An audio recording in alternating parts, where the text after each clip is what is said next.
The thunderous crack of the Barrett M82 50 caliber rifle echoed across Firebase Alpha as every head on the range snapped toward row 22. Colonel Marcus's bulldog. Henderson's binoculars trembled in his hands as he watched the impossible, a perfect headshot at 1/47 meters on a target no bigger than a dinner plate. The A-10 pilots who had been snickering moments earlier now stood frozen, their jaws slack with disbelief. The woman in the oversized BDUs slowly lowered the massive rifle, steam rising from the barrel in the Afghan morning air. Henderson felt his chest tighten as recognition dawned. The faded name tape on her uniform suddenly made sense. Reaper. Every Warthog pilot in the 75th Fighter Squadron knew that call sign. They just never imagined the legend behind it would be standing right here, having been dismissed as just another support personnel. But to understand how the most decorated A-10 pilot in Air Force history ended up proving herself on a sniper range, I need to take you back to the beginning. 3 days earlier, Staff Sergeant Sarah Chen had stepped off the dusty C-130 transport at Bagram Air Base, her single duffel bag slung over her shoulder and orders clutched in her weathered hand. The morning sun cast long shadows across the sprawling compound as she made her way toward the 75th Fighter Squadron headquarters, dodging fuel trucks and ground crews prepping A-10 Thunderbolts for their daily missions. Colonel Henderson barely looked up from his flight schedules when she knocked on his office door. "You the new intel analyst?" He grunted, not bothering to rise from behind his metal desk cluttered with target photos and mission briefs. The trailer that served as his office reeked of aviation fuel and strong coffee, its walls covered with squadron patches and photos of warthogs dropping ordnance on Taliban positions. "Sir, Staff Sergeant Chen reporting for temporary assignment," she replied, standing at attention despite his casual dismissal. Her uniform was regulation perfect but worn, the fabric showing the telltale signs of multiple deployments. Henderson finally glanced up, taking in her slight frame and youthful face before returning to his paperwork. "Intel weenies, go to the left building, Sergeant. Captain Morrison will sort you out." His tone carried the dismissive edge that fighter pilots reserved for non-rated personnel. "Try to stay out of the way of real operations." As Chen made her way across the compound, she passed clusters of A-10 pilots in their flight suits, their swagger unmistakable as they discussed close air support missions and Taliban positions in the Kunar Valley. Their conversations ceased as she walked by, replaced by barely concealed smirks and whispered comments about another desk jockey who thinks she knows combat. Captain Jake Viper Morrison, the squadron's intelligence officer, was more professional but equally patronizing. "Welcome to the sandbox, Sergeant. Hope you're ready for the real deal out here."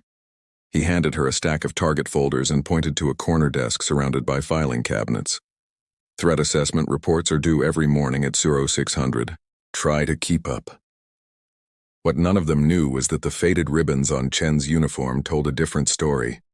The distinguished flying cross with oak leaf cluster, the silver star, and the air medal with V device for valor were barely visible beneath the desert camouflage pattern.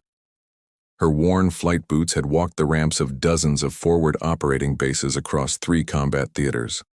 The call sign Reaper was etched into aviation legend, whispered in ready rooms from Kandahar to Ramstein, but the woman behind it had learned to keep quiet about her past.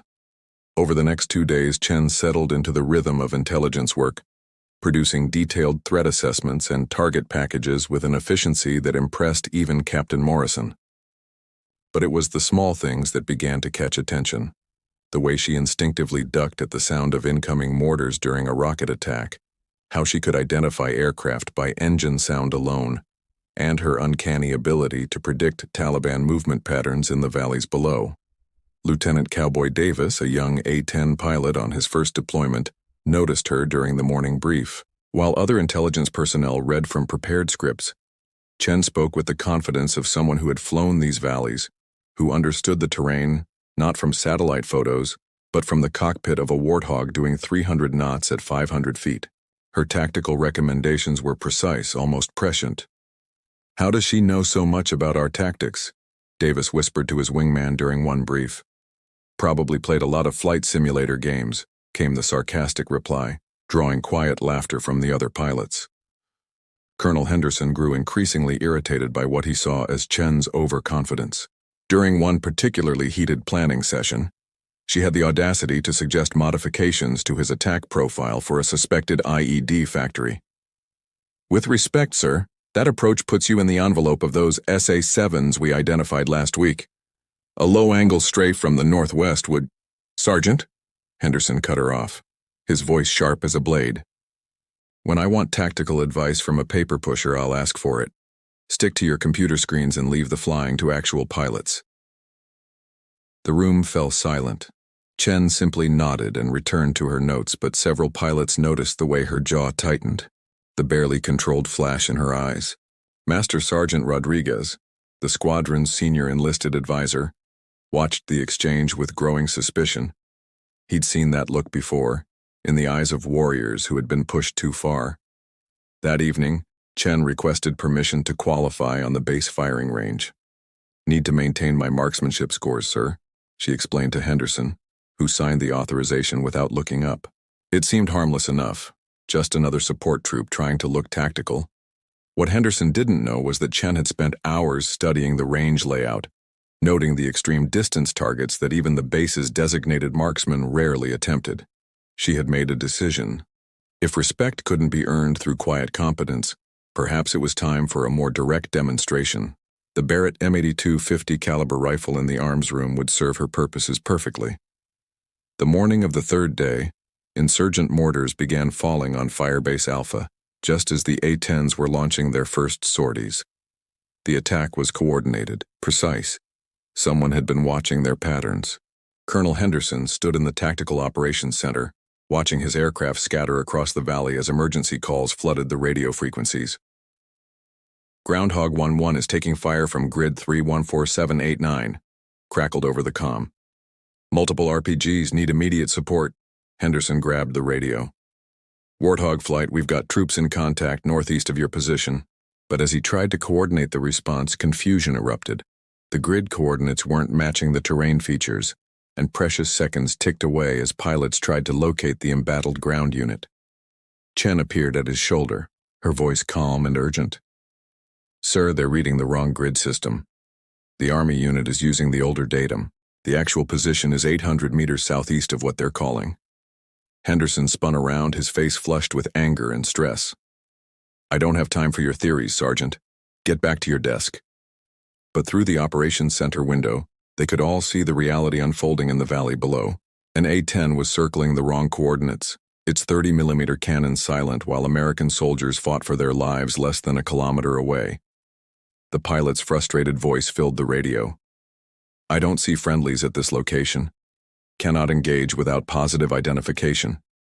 Chen looked at the chaos, at the map coordinates that made no sense, at the colonel who was too proud to listen to a paper pusher. She made her choice. Without a word, she turned and walked out of the operations center, heading toward the firing range where the Barrett M82 waited. The shot that silenced Firebase Alpha wasn't just remarkable for its precision, it was the sound of a legend announcing herself. As the echo faded across the Afghan mountains, Chen calmly worked the bolt of the Barrett, ejecting the spent .50 caliber case that clinked onto the concrete firing platform. Colonel Henderson lowered his binoculars, his hands shaking as the impossible distance registered on the rangefinder display. 1,847 meters. A perfect headshot on a target that seasoned snipers would consider lucky to hit center mass. But it wasn't just the shot that made his blood run cold. It was the name tape he could now clearly read through his optics. Reaper. "Jesus Christ," whispered Lieutenant Davis, recognition dawning across his face. "The Reaper. She's the Reaper." Every pilot on the range knew the stories. The A-10 pilot who had saved an entire Marine battalion at Fallujah. The warrior who had flown 312 combat sorties across 3 deployments, who had been shot down twice and walked out of hostile territory both times. The only pilot in Air Force history to be awarded the Medal of Honor for close air support operations. Henderson's legs felt weak as he approached row 22. Chen was already field stripping the rifle with the mechanical precision of someone who had done it thousands of times. She looked up at him with those same steady eyes, no triumph, no arrogance, just the quiet confidence of a professional warrior. "Colonel," she said simply, setting down the barrel assembly. Maybe now we can discuss those tactical modifications to your attack profiles. The soldiers in grid 314789 are still waiting for support.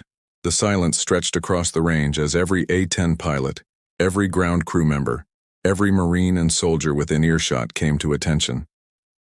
Henderson felt the weight of his mistake settling on his shoulders like a lead blanket. He had dismissed the most decorated attack pilot in the Air Force, reduced her to pushing papers while Americans died because he was too proud to listen. "Ma'am," he said, his voice barely above a whisper as he snapped to attention. "How can we help you save our people?" The legend of Row 22 had just begun,